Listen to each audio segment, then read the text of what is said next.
আজকের রেসিপি সম্পূর্ণ নিরামিষ পনির। পনির তো অনেক রকমভাবেই আমরা বানাই। আজকে একটু ভিন্ন রকমভাবে পনিরটা বানিয়েছিলাম। গরম গরম পরোটার সাথে দারুণ সুস্বাদু লেগেছিল, তাই ভাবলাম আপনাদের সাথে শেয়ারটা করেই নিই। তাই শেয়ার করতে চলে এসেছি। তার জন্য লম্বা লম্বা করে কেটে 300 পনির নিয়েছি। মিক্সিতে কিছু মশলা করে নিয়েছি, টমেটো, আদা, লঙ্কা, কাজু বাদাম আর পোস্ত দিয়ে।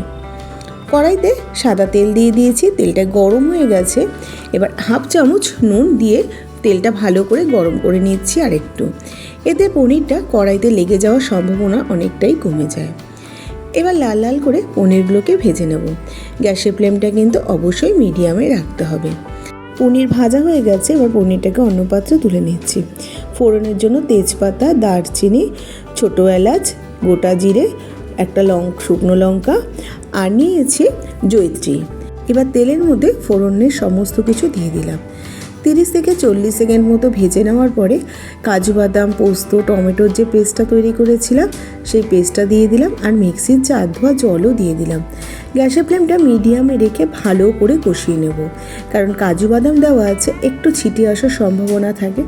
অনবরত খুন্তি চালিয়ে ভালো করে মশলাটাকে কষিয়ে নিতে হবে।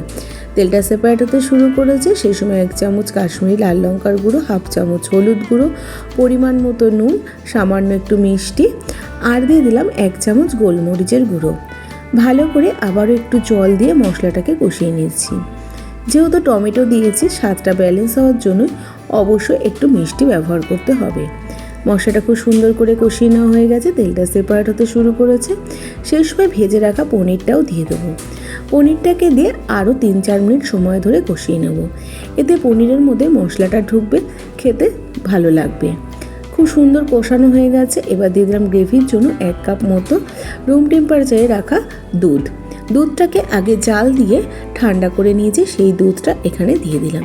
কখনোই ফ্রিজে ঠান্ডা দুধ ব্যবহার করবেন না, তাতে কিন্তু রান্নাটার স্বাদটা অন্যরকম হয়ে যেতে পারে। 4-5 মিনিটের জন্য ঢাকা দিয়ে রেখে দিয়েছিলাম। ঢাকাটা খুলে নিলাম। সমস্ত কিছুকে আবারও একটু হালকা হাতে নাড়াচাড়া করে নিয়ে হাফ চামচ গরম মশলা গুঁড়ো আর দিয়ে দিলাম ড্রাই রোস্ট করা কসুরি মেথি 1 চামচ।